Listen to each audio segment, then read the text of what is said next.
ازيكم يا حبايبي؟ عاملين ايه؟ وحشتوني حبايب مطبخ بودي وماسة. النهارده ان شاء الله هنعمل القرنبيط. لقيته جميل وشكله حلو، قلنا نعمله لكم بتكاته وحركاته وبأقل الامكانيات. يعني كل الغدا بتاعك النهارده هيكلفك 20 جنيه يومك كله، وان شاء الله هيكون كويس وولادك يتبسطوا بيه. القرنبيط اهي جميله، شوفوا جميله ازاي. لما تيجي تجيب قرنبيط ما تجيبش المفرغ، تجيب اللي هي عامله زي كده، اللي هي معموله ببعضيها مكبسه قوي كده.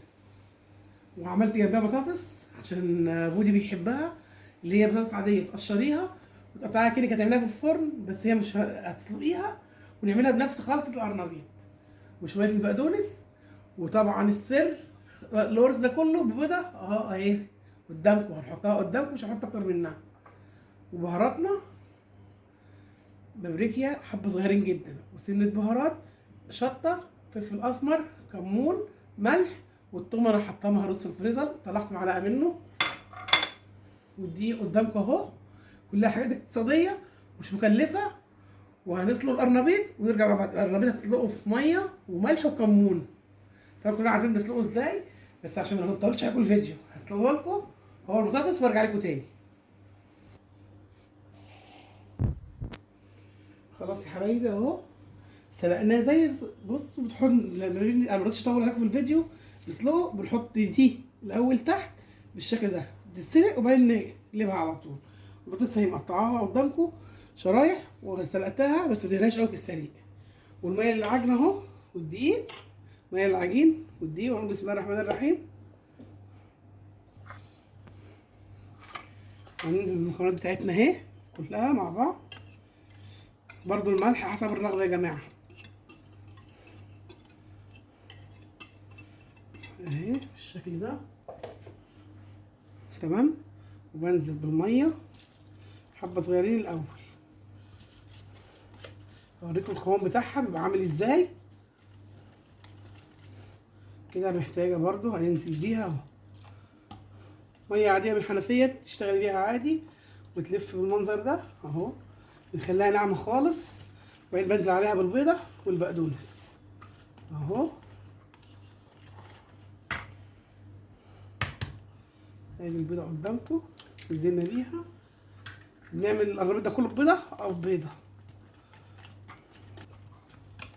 انا عندي برضو ولادي ما بيحبوش البيض يعني كتير، وفي نفس الوقت غير البيض الايام دي اللي شغال، لا نغلي بالغلا احنا، ونعمل حاجات اقتصاديه على قد الايد، وتشتغلي باقل الامكانيات، ويطلع معاك كل حاجه ان شاء الله كويسه وزي الفل. ب20 جنيه غد بيتك، وهتملي بيتك ان شاء الله اكل كويس واولادك هيفرحوا بيه.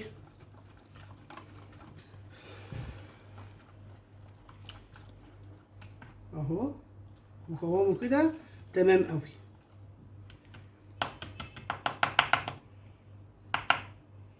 بس كده ما خدش كميه الميه كلها. هنيجي بقى لتوضيب القرنبيط قدامكم اهي. تمسكيها كده من هنا كده وبايدك تفصصيها، مش محتاج سكينه ومش محتاج اي حاجه معاك اهو. فصصيها واعمليها بالمنظر ده اهو. كل حاجه قدامكم. والقرنبيط ما شاء الله جميل جدا، انا ما كنتش هعمله على فكره بس شكله اغراني اهي. تحطيه سليم عشان ما يتهريش منك، وبعد كده تفصصيه انت بمعرفتك اهو.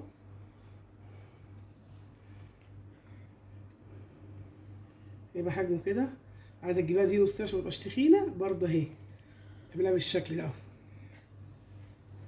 يعني اول حاجه قدامكم نقول بسم الله الرحمن الرحيم اهو. وانت بتعمليها كده استنى، وانت بتعمليها ما تخليهاش مكببه عشان تطلع معاكي حلوه ومقرمشه. بسم الله الرحمن الرحيم.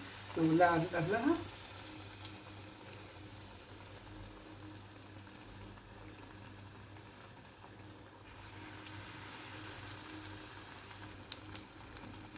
اهو. هننزل واحده تاني قدامكم. ما تقوليش كنتاكي وما تقوليش، والله يا اولادك هيفتكروا كنتاكي من حلاوته ومن شكله،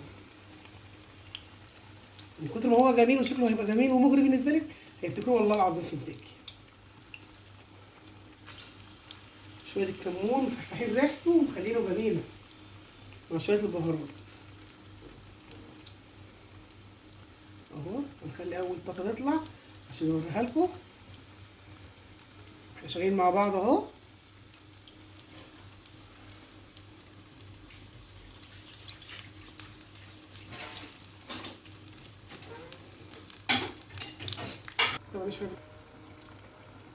نشوف كده. لا لسه عايز شويه على النار مع بعض اهو.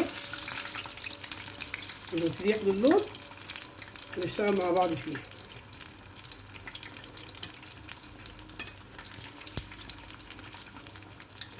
وما بكترش البقدونس قوي عشان برضو ما يغمقش لونه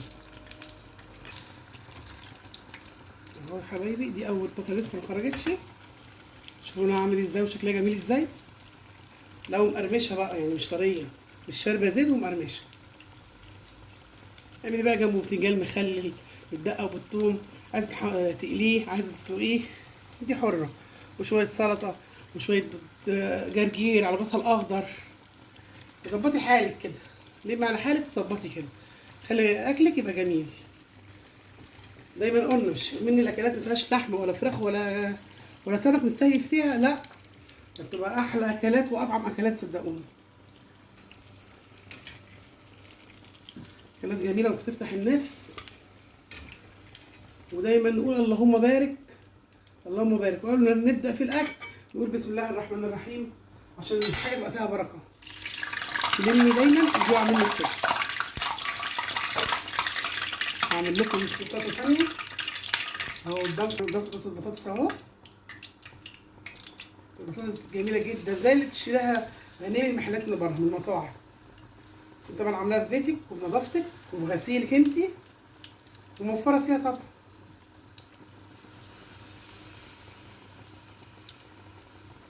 اهي.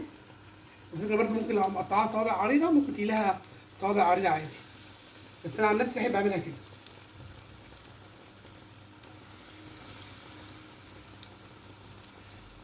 اهو بتبل هنا كده.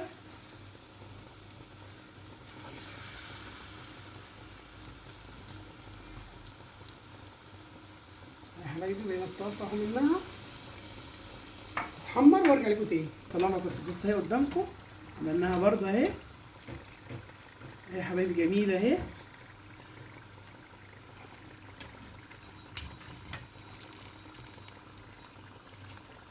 عملت طاسه وطاسه قدامكم عشان تشوفوها. نخلص الكميه وهنرجع تاني مع بعضينا اوريكم كل الكميه اللي عملناها من القرنبيط. وما عملتش القرص كله على فكره، عملت حته منه ان انا مش هاكله كله النهارده يعني. هخلص بقى بقت الكميه بتاعتنا ونرجع تاني مع بعض اوريكم احنا عملنا ايه. اهو يا حبايبي الشكل اهو بعد ما خلصناه. ما تقوليش كنتاكي صدقوني جميل جدا اهو. وشوفوا العجينه بتاعته مش لازقه فيه ولا حاجه، جميل قدامكم اهو. ودي البطاطس اللي احنا عملناها اهي كل حاجه قدامكم. قولوا ايه رايكم وخلينا جنبيه بتنجان بالدقه والثوم اللي لنا النهارده ما سلقناهوش.